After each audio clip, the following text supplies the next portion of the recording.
Hey there, it's Delta City Fox here. Thank you for joining me as I walk through Madison, Alabama on this Monday, October 18th, 2021.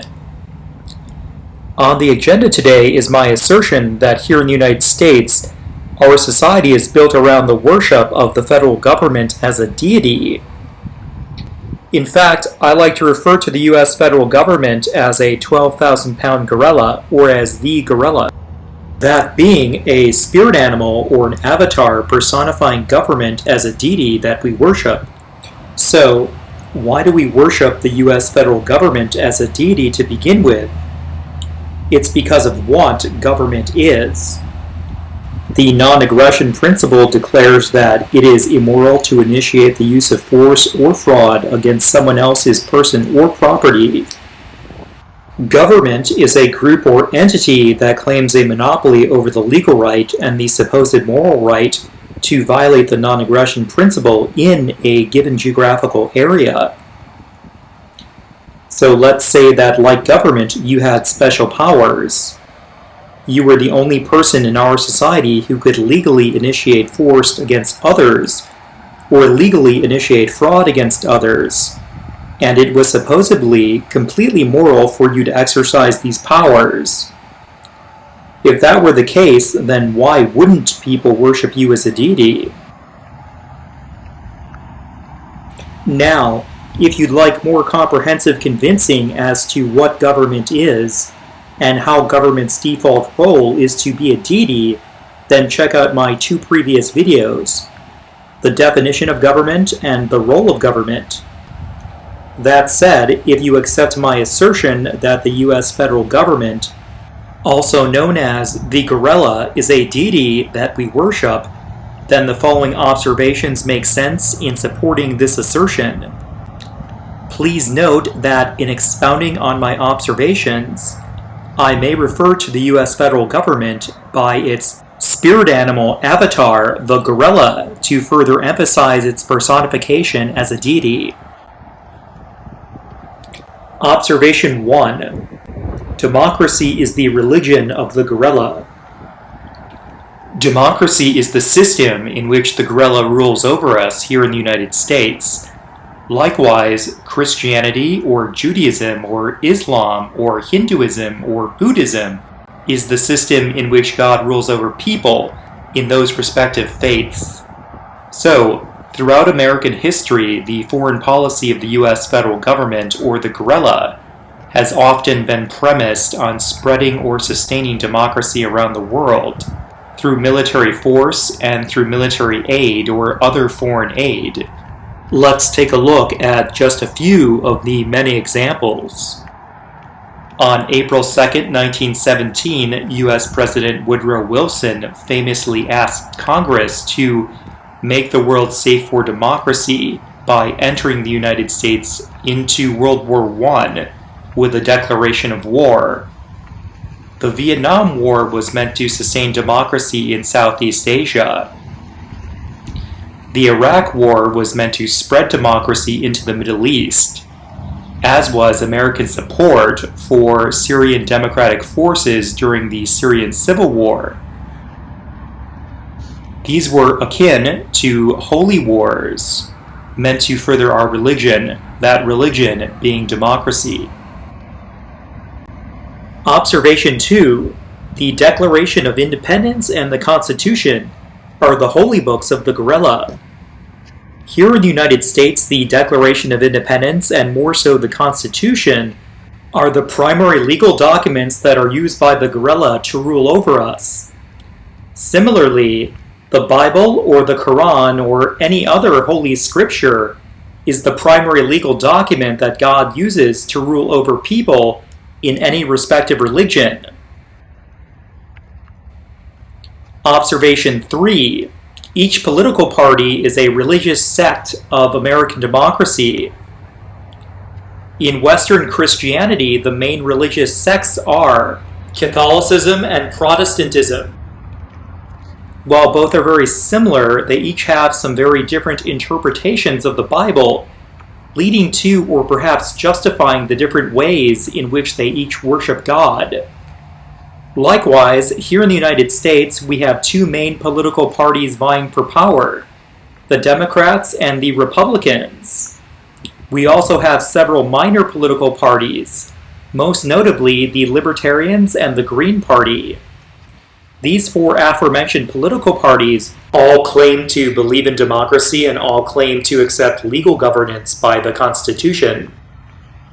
However, each has its own interpretations of the Constitution, leading to, or perhaps justifying ex post facto, the different ways in which they each worship the gorilla. This is because Democrats, Republicans, Libertarians, and Greens are simply different religious sects of American democracy. Now, you'll see politicians change political parties every so often, after which their views on various political positions usually change to be more in line with the official positions of their new party. For example, a Democrat becoming a Republican, then changing his stance on abortion from pro-choice to pro-life. This is just like a religious conversion, similar to a pro-sexual contraception Protestant converting to Catholicism and then becoming against the use of sexual contraception in accordance with the beliefs of his new faith. All because, once again, each political party is simply a religious sect of American democracy. Observation 4. Politicians are the demigods of the gorilla and the clergymen of American democracy. The gorilla wields tremendous power in that it can legally initiate force or fraud against us. Now, politicians are agents of the all-powerful gorilla. They are the people who have been chosen to assist the gorilla in carrying out its bidding. Politicians also hold ascendancy over the gorilla. They can influence how the gorilla initiates force or fraud against us. So they are the neck of the gorilla, or perhaps its marionette. The president, as executive, is supposed to be primarily the hand of the gorilla. However, I would say that as the presidency gains more and more power, the president has become more like a combination of the hand of the gorilla, the neck of the gorilla, and the voice of the gorilla. So we can see that politicians wield tremendous power in their service to and influence of the all-powerful gorilla, which makes them into demigods when compared to the rest of us. Moreover, politicians are the clergymen in the religion of American democracy, with the president being the high priest. When politicians give political speeches, it's like giving a religious sermon. And when the president signs a bill into law, it's like he's administering a religious blessing. So, speaking of political events that really seem a lot like religious events, that brings me to my next observation. Observation 5, voting is a religious ceremony of American democracy. When we vote, we are actively participating in the religion of American democracy by going to the polling place to select someone to become a politician, or what is essentially a demigod, an agent of the gorilla. We are kissing the ring of the gorilla by affirming our belief in the democratic process. That is, our belief in the gorilla's religion. I would not say that it's the equivalent of going to church. Rather, voting is more ceremonial, like taking communion. So, I grew up Catholic in the Catholic religion on Ash Wednesday, right before the Easter holiday. After we receive communion, we are given a mark of ashes on our forehead. These ashes, among other things, act as a public signal of our submission to God and an indication that we are Catholic. This is a photo of actor Mark Wahlberg from his Instagram page. Wahlberg is Catholic, and this photo was taken right after he received ashes on Ash Wednesday. Comparatively, this is a photo of actress Jessica Biel from her Instagram page, with a sticker showing that she voted, likely given to her by the poll workers at her voting location.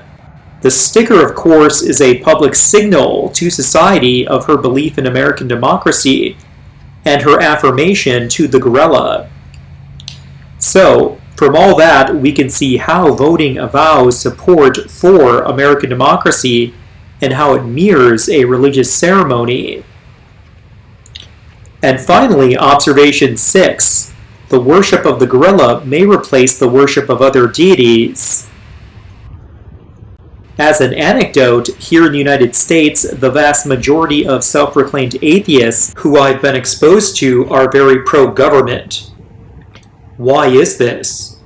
The reason is because these Americans have replaced worship of God with worship of the gorilla.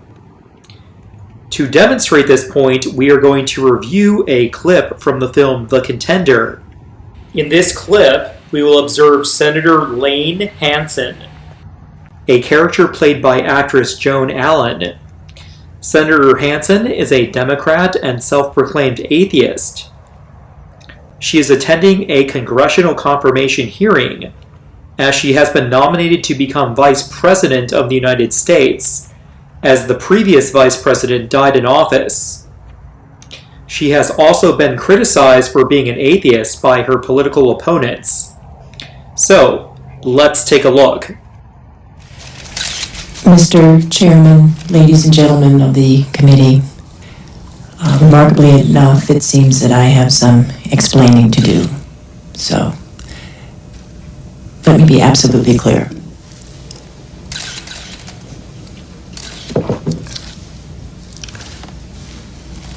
I stand for a woman's right to choose. I stand for the elimination of the death penalty.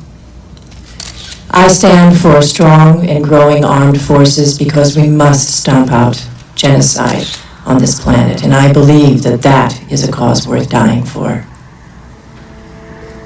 I stand for seeing every gun taken out of every home, period. I stand for making the selling of cigarettes to our youth a federal offense. I stand for term limits and campaign reform. And Mr. Chairman, I stand for the separation of church and state, and the reason that I stand for that is the same reason that I believe our forefathers did. It is not there to protect religion from the grasp of government, but to protect our government from the grasp of religious fanaticism. Now, I may be an atheist, but that does not mean I do not go to church. I do go to church. The church I go to is the one that emancipated the slaves, that gave women the right to vote. It gave us every freedom that we hold dear.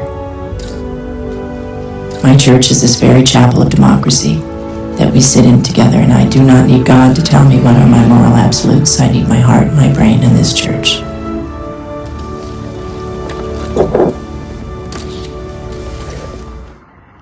So I dislike this character a great deal. In the film, Senator Lane Hansen's background is very affluent. She is Harvard educated, and her father was a governor. Whether she served in the military is not certain, but probably not, as she would have had a limited window of time between law school and first being elected to Congress to do so. Also, the movie makes a point of noting that two other characters did serve in uniform, but it is a fictional character. So, in her speech, among other things, she volunteered away the lives of American fighting men and women in uniform as world police so that she could virtue signal, genocide is bad. This character very well may be a chicken hawk, and subjectively, I find Senator Lane Hansen to be sanctimonious, naive, and out of touch. However, the reality is that we have a lot of people like this in Congress. So Joan Allen's character is an accurate archetype in that regard, even though the character was not portrayed satirically, but I digress. So, in the clip, after naming several of her preferred government dictates, Senator Lane Hansen literally acknowledges that she worships the U.S. federal government as a deity. She says that she stands for the separation of church and state, and yet she also says that she attends church. that being the chapel of democracy that they all sit in together. Moreover, she doesn't get her moral absolutes from God, but instead uses her chapel of democracy church to help her formulate what those moral absolutes are. And the truth is that if you've got an entity that uses its power to do things like free the slaves and give women the right to vote, and this entity gave you every freedom that you hold dear, then perhaps you'd be tempted to worship this entity as a deity and follow its moral temperament in place of subscribing to a traditional religion to guide your morality. So all hail the gorilla, I guess, right? So Senator Lane Hansen is not really an atheist. She has simply replaced her worship of God with worship of the gorilla. Now, in my research for this video, I came across a few philosophies that mirror many of my own observations, most notably American civil religion. American civil religion was first posited by sociologist Robert Bellah during the 1960s. A few of the interesting observations that I read about American civil religion that were different from my own are: the American founding fathers acted as religious prophets. Former President Abraham Lincoln, who was the commander-in-chief during the American Civil War and was assassinated following it, was an American martyr. Benedict Arnold, who betrayed the United States for the British cause during the American Revolutionary War, acted as a fallen angel like Lucifer in the Bible. Federal holidays such as Veterans Day, Memorial Day, and the 4th of July are akin to religious holidays. Though American civil religion stops short of recognizing the government as a deity in its own right. So certainly I'm not alone in my observations of the US federal government mirroring religion in a great many aspects. So, in summary, observations that I've made in support of my assertion that here in the United States, our society is built around the worship of the federal government as a deity, also known by its spirit animal avatar, the gorilla, are: democracy is the religion of the gorilla. The Declaration of Independence and the Constitution are the holy books of the gorilla. Each political party is a religious sect of American democracy. Politicians are demigods of the gorilla and clergymen of American democracy. Voting is a religious ceremony of American democracy, and the worship of the gorilla may replace the worship of other deities. So, I hope that my assertion that we worship the US federal government as a deity has been thought-provoking. I really appreciate that you took the time to consider my presentation. Please feel free to share your thoughts in the comments below. I hope that you have a great day, and I will see you in the next video. Goodbye now.